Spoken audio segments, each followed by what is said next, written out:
ರಾಜ್ಯದಾದ್ಯಂತ ಮತದಾರರ ಪಟ್ಟಿ ಪರಿಷ್ಕರಣೆಯ ಪ್ರಕ್ರಿಯೆ ನಡೀತಾ ಇದೆ. ಈ ಸಂದರ್ಭದಲ್ಲಿಯೇ ನಿನ್ನೆ ಎಚ್.ಡಿ. ಕುಮಾರಸ್ವಾಮಿ ಅವರು ಒಂದು ಗಂಭೀರ ಆರೋಪವನ್ನು ಮಾಡಿದರು. ಈಗ ಇದೇ ವಿಚಾರಕ್ಕೆ ಸಂಬಂಧಪಟ್ಟಂತೆ ಮತ್ತಷ್ಟು ಬೆಳವಣಿಗೆಗಳು.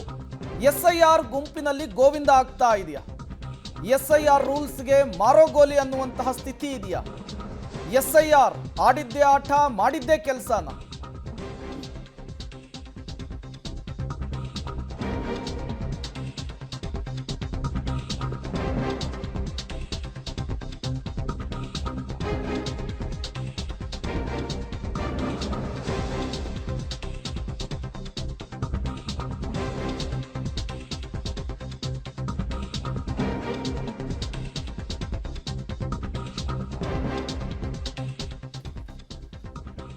ಎಸ್ಐಆರ್ ಗುಂಪಿನಲ್ಲಿ ಗೋವಿಂದ ಆಗ್ತಾ ಇದೆಯಾ?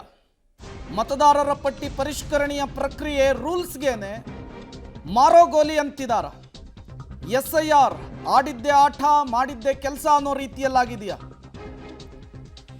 ಎಸ್ಐಆರ್ ಅಂಧ ದರ್ಬಾರ್ ಯಾವ ರೀತಿ ಇದು ದುರ್ಬಳಕೆ ಆಗ್ತಾ ಇದೆ ಅನ್ನೋದಕ್ಕೆ ಬಿಗ್ ಎಕ್ಸ್ಪೋಸ್.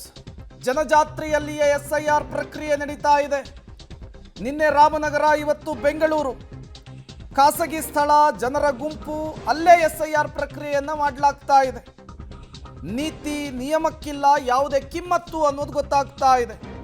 ಪಬ್ಲಿಕ್ ಟಿವಿಯಲ್ಲಿ ದೃಶ್ಯ ಸಮೇತ ಸುದ್ದಿಯನ್ನ ಸ್ಫೋಟ ಮಾಡ್ತಾ ಇದ್ದೀವಿ.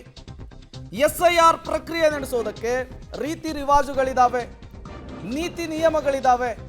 ಬಟ್ ಅದೆಲ್ಲವನ್ನು ಕೂಡ ಗಾಳಿಗೆ ತೂರಿ ಮನಸ್ಸಿಗೆ ಬಂದ ರೀತಿಯಲ್ಲಿ ಎಸ್ಐಆರ್ ಪ್ರಕ್ರಿಯೆಯನ್ನು ನಡೆಸ್ತಾ ಇದ್ದಾರೆ ಅನ್ನೋದು ಗೊತ್ತಾಗ್ತಾ ಇದೆ. ನೀತಿ ನಿಯಮಗಳನ್ನು ಗಾಳಿಗೆ ತೂರಿ ಎಸ್ಐಆರ್ ಪ್ರಕ್ರಿಯೆ ನಡೀತಾ ಇದೆ ಅನ್ನೋದನ್ನ ಪಬ್ಲಿಕ್ ಟಿವಿ ದೃಶ್ಯ ಸಮೇತ ತೋರಿಸ್ತಾ ಇದೆ.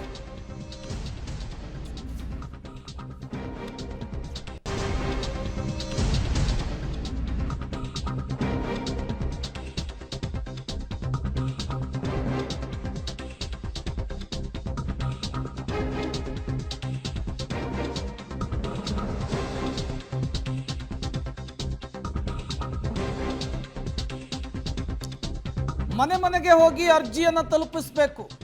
ಮುಖ್ಯಮಂತ್ರಿಗಳ ಕಟ್ಟಪ್ಪಟ್ಟಣೆಗೂ ಕೂಡ ಡೋಂಟ್ ಕೇರ್ ಅನ್ನಲಾಗ್ತಾ ಇದೆ. ಕೆಲ BLOಗಳು ಗುಂಪಿನಲ್ಲಿ ಗೋವಿಂದ ಅನ್ನುವಂತಹ ಆಟವನ್ನು ಆಡ್ತಾ ಇದ್ದಾರೆ. ಖಾಸಗಿ ಸ್ಥಳಗಳಲ್ಲಿ ಮತಪಟ್ಟಿಯನ್ನು ಪರಿಷ್ಕರಣೆ ಮಾಡುವಂತಹ ಕೆಲಸ ಆಗ್ತಾ ಇದೆ. ಚುನಾವಣಾ ಆಯೋಗದ ನಿಯಮವನ್ನು ಗಾಳಿಗೆ ತೂರಿ ಎಸ್ಐಆರ್ ಪ್ರಕ್ರಿಯೆಗಳನ್ನು ನಡೆಸ್ತಾ ಇದ್ದಾರೆ. BTM ಲೇಔಟ್ನಲ್ಲಿ ರೂಲ್ಸ್ ಅನ್ನು ಬ್ರೇಕ್ ಮಾಡಿದ್ರ BLOಗಳು ಅನ್ನುವಂತಹ ಪ್ರಶ್ನೆ. ಸಾಕ್ಷಿ ಸಮೇತ, ದೃಶ್ಯ ಸಮೇತ ಹೇಗೆ ನೀತಿ ನಿಯಮಗಳನ್ನು ಗಾಳಿಗೆ ತೂರಿ ಎಸ್ಐಆರ್ ಪ್ರಕ್ರಿಯೆಯನ್ನು ನಡೆಸ್ತಾ ಇದ್ದಾರೆ BLOಗಳು ಅನ್ನೋದನ್ನ ನಿಮ್ಮ ಪಬ್ಲಿಕ್ ಟಿವಿ ತೋರಿಸುತ್ತೆ. ಮುಖ್ಯಮಂತ್ರಿಗಳು ಈಗಾಗಲೇ ಕಟ್ಟಪ್ಪಣೆಯನ್ನು ಹೊರಡಿಸಿದ್ರು. ಗುಂಪಿನಲ್ಲಿ ಗೋವಿಂದ ಆಗಬಾರ್ದು ಅಂತ ಹೇಳಿದ್ರು. ಪ್ರತಿಯೊಬ್ಬರ ಮನೆಗೆ ಹೋಗಿ ಮಾಹಿತಿಯನ್ನು ಸಂಗ್ರಹಿಸುವಂತಹ ಕೆಲಸ ಆಗಬೇಕು, ಮತದಾರರ ಪಟ್ಟಿಯ ಪರಿಷ್ಕರಣೆಯ ಪ್ರಕ್ರಿಯೆ ಆಗಬೇಕು ಅಂತ ಹೇಳಿದ್ರು.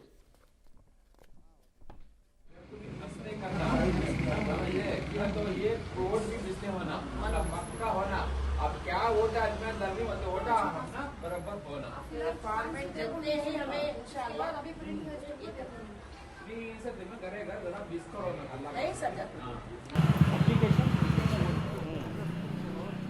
ನೀವು ಕೂಡ ದೃಶ್ಯವನ್ನು ಗಮನಿಸ್ತಾ ಇದ್ದೀರಿ. ಇದು BTM ಲೇಔಟ್ನ ದೃಶ್ಯ. ಪ್ರತಿಯೊಬ್ಬರ ಮನೆಗೆ ಹೋಗಿ ಮತದಾರರ ಪಟ್ಟಿ ಪರಿಷ್ಕರಣೆ ಮಾಡಬೇಕಾಗುತ್ತೆ, ಮಾಹಿತಿಯನ್ನು ಸಂಗ್ರಹಿಸುವಂತಹ ಕೆಲಸ ಆಗಬೇಕಾಗುತ್ತೆ. ಆದರೆ ಜನರನ್ನು ಒಂದು ಕಡೆ ಗುಂಪುಗೂಡಿಸಿಕೊಂಡು ಅವರಿಂದ ಮಾಹಿತಿ ಕಲೆ ಹಾಕುವಂತಹ ಕೆಲಸ ಆಗ್ತಾ ಇದೆ. ಮತದಾರರ ಪಟ್ಟಿಯ ಪರಿಷ್ಕರಣೆಯ ಪ್ರಕ್ರಿಯೆ ನಡೀತಾ ಇರುವಂತಹ ರೀತಿ ಇದು ರಾಜ್ಯದಲ್ಲಿ. ಚುನಾವಣಾ ಆಯೋಗ ಏನು ನಿಯಮ ಮಾಡಿತ್ತು, ಏನು ರೂಲ್ಸನ್ನು ತಂದಿತ್ತು, ಅದೆಲ್ಲವನ್ನು ಕೂಡ BLOಗಳು ಧಿಕ್ಕರಿಸ್ತಾ ಇದ್ದಾರೆ. ಅವರಿಗೆ ಒಳಿತಾಗುವಂತಹ ನಿಟ್ಟಿನಲ್ಲಿ ನಿಯಮವನ್ನು ಗಾಳಿಗೆ ತೂರಿ ಮತದಾರರ ಪಟ್ಟಿಯ ಪರಿಷ್ಕರಣೆಯ ಪ್ರಕ್ರಿಯೆಯನ್ನು ನಡೆಸ್ತಾ ಇದ್ದಾರೆ.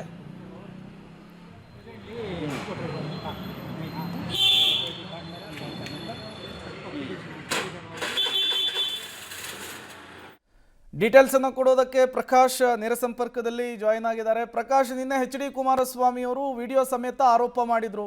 ಇವತ್ತು ಬೆಂಗಳೂರಿನಲ್ಲೂ ಕೂಡ ಅದೇ ರೀತಿಯ ಬೆಳವಣಿಗೆಗಳು ನಡೀತಾ ಇದೆ. ಈ ವಿಡಿಯೋಕ್ಕೆ ಸಂಬಂಧಪಟ್ಟಂತೆ ಒಂದಂತೂ ಸ್ಪಷ್ಟವಾಗಿ ಗೊತ್ತಾಗ್ತಾ ಇದೆ, ಈ ಪ್ರಕ್ರಿಯೆಯ ರೀತಿ ರಿವಾಜುಗಳು ಈ ಎಲ್ಲ ವಿಚಾರಕ್ಕೆ ಸಂಬಂಧಪಟ್ಟಂತೆ ನಿಯಮಗಳನ್ನು ಗಾಳಿಗೆ ತೂರ್ತಾ ಇದ್ದಾರೆ ಅನ್ನೋದು ಗೊತ್ತಾಗ್ತಾ ಇದೆ. ಹಿಂಗೆ ನಡೆದ್ರೆ ಏನು ಅಂಥೇಳಿ ಈ SIR ಪ್ರಕ್ರಿಯೆ? ಖಂಡಿತವಾಗ್ಲೂ ಕೂಡ ಪ್ರತಿಯೊಬ್ಬ ಮತದಾರನ ಹೆಸರನ್ನ ಎಲ್ಲೂ ಕೂಡ ಮಿಸ್ ಆಗಬಾರ್ದು ಅನ್ನುವಂಥ ಉದ್ದೇಶದ ಮೇರೆಗೆ ಈ ಒಂದು SIR ಪ್ರಕ್ರಿಯೆಯನ್ನು ಆರಂಭ ಮಾಡಲಾಗಿದೆ. ಆದರೆ ಇದು ಕಾಟಾಚಾರಕ್ಕೆ ಮಾಡೋ ರೀತಿಯಲ್ಲಿದೆ. ಎಲ್ಲೋ ಒಂದು ಕಡೆ ಚುನಾವಣಾ ಆಯೋಗದ ರೂಲ್ಸ್ಗಳನ್ನು ಬ್ರೇಕ್ ಮಾಡಲಾಗ್ತಾ ಇದೆ. ಸೊ ಎಲ್ಲರನ್ನ ಒಟ್ಟಿಗೆ ಸೇರಿಸ್ಕೊಂಡು ಅಲ್ಲಿ ಈ ಒಂದು ಪ್ರಕ್ರಿಯೆಯನ್ನು ಶುರು ಮಾಡಿದ್ದಾರೆ.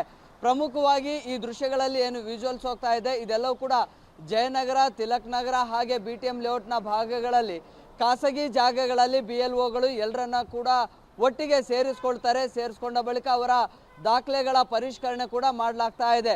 ಕಳೆದ 3-4 ದಿನಗಳ ಹಿಂದೆ ನಡೆದಿರುವಂತಹ ಈ ಒಂದು SIR ಪ್ರಕ್ರಿಯೆಯ ದೃಶ್ಯಗಳಿವು.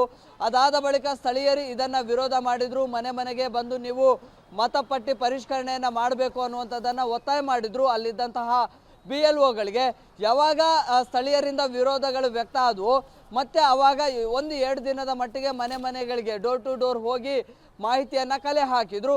ಅದಾದ ಬಳಿಕ ಮತ್ತೆ ನಿನ್ನೆ ಬೆಳಿಗ್ಗೆ ಒಂದು ಖಾಸಗಿ ಜಾಗಕ್ಕೆ ಹೋಗ್ತಾರೆ. ಅಲ್ಲಿ ಸುಮಾರು 100 ಜನರನ್ನು ಅಲ್ಲಿ ಒಟ್ಟಿಗೆ ಸೇರಿಸ್ಕೊಳ್ತಾರೆ. ಅಲ್ಲಿ ಒಂದಿಷ್ಟು ಮಾಹಿತಿಗಳನ್ನು ದಾಖಲೆಗಳನ್ನು ಸಂಗ್ರಹ ಮಾಡ್ತಾರೆ. ಸೊ ಚುನಾವಣಾ ಆಯೋಗದ ನಿಯಮಗಳೇನಿದ್ದಾವೆ ಅದು ಸ್ಪಷ್ಟವಾಗಿ ಇಲ್ಲಿ ಉಲ್ಲಂಘನೆ ಆಗ್ತಾ ಇದೆ. ಇಲ್ಲಿ BLO ಮಾತ್ರ ಅಲ್ಲ, BLO 1, BLO 2ಗಳು ಕೂಡ ಆ BLOಗಳಿಗೆ ಸಾಥನ್ನು ಕೊಡ್ತಾ ಇದ್ದಾರೆ. ಅವ್ರಿಗೆ ಬೇಕಿದ್ದಂಥವ್ರನ್ನ ಒಟ್ಟಿಗೆ ಸೇರಿಸ್ಕೊಳ್ತಾರೆ. ಒಟ್ಟಿಗೆ ಸೇರಿಸ್ಕೊಂಡು ಎಲ್ಲವೂ ಕೂಡ ಕೆಲಸ ಅಲ್ಲೇ ಮುಗಿಸ್ಬೇಕು. ಸುಮಾರು 1-2-3 ತಾಸಲ್ಲಿ ಕೆಲಸವನ್ನು ಮುಗಿಸ್ಕೊಳ್ತಾರೆ. ಮತ್ತು ಅವರು ಒಂದು ದಿನದ ಟಾರ್ಗೆಟ್ ಎಷ್ಟು ಇರುತ್ತೆ, ಎಷ್ಟು ಜನರದ್ದು ವೆರಿಫೈ ಮಾಡಬೇಕಾಗುತ್ತೆ ಅದೆಲ್ಲ ಮಾಡ್ಕೊಳ್ತಾರೆ, ಹೋಗ್ತಾರೆ. ಸೊ ಹೀಗೆ ನಗರದ ಒಂದಿಷ್ಟು ಭಾಗಗಳಲ್ಲಿ ಇದು ನಡೀತಾ ಇದೆ. ಆದರೆ ಆರಂಭಿಕ ಹಂತದಲ್ಲಿ ಇದು ಏನು ಬೆಳಕಿಗೆ ಬಂದಿರಲಿಲ್ಲ. ಆದರೆ ಈ ಒಂದು ದೃಶ್ಯಗಳೇನಿದ್ದಾವೆ ಈಗ ಸದ್ಯ ಇಡೀ ಕ್ಷೇತ್ರದಲ್ಲಿ BTM ಲೇಔಟ್ ವಿಧಾನಸಭಾ ಕ್ಷೇತ್ರ ಸೇರಿದಂತೆ ಅಕ್ಕಪಕ್ಕದ ಕ್ಷೇತ್ರಗಳಲ್ಲಿ ಕೂಡ ವಿಜುವಲ್ಸ್ ಈಗ ಹರಿದಾಡ್ತಾ ಇದೆ. ಸೊ ಈ ರೀತಿಯ ಏನು SIR ಪ್ರಕ್ರಿಯೆ ಏನಿದೆ ಇದು ಆಗಬಾರ್ದು ಅನ್ನುವಂಥದ್ದನ್ನು ಸ್ಥಳೀಯರು ಕೂಡ ಒತ್ತಾಯ ಮಾಡ್ತಾ ಇದ್ದಾರೆ. Prem. Okay Prakash, thank you ತಮ್ಮೆಲ್ಲ ಮಾಹಿತಿಗಾಗಿ. ಅಲ್ಲಿಗೆ ಒಂದಂತೂ ಸ್ಪಷ್ಟವಾಗ್ತಾ ಇದೆ, ರಾಜ್ಯದಲ್ಲಿ ಈ SIR ಪ್ರಕ್ರಿಯೆಯಲ್ಲಿ ಭಾಗಿಯಾಗ್ತಾ ಇರುವಂತಹ ಕೆಲ BLOಗಳು ಕಾಟಾಚಾರಕ್ಕೆ ಮಾಡ್ತಾ ಇದ್ದಾರಾ ಅಂಥೇಳಿ.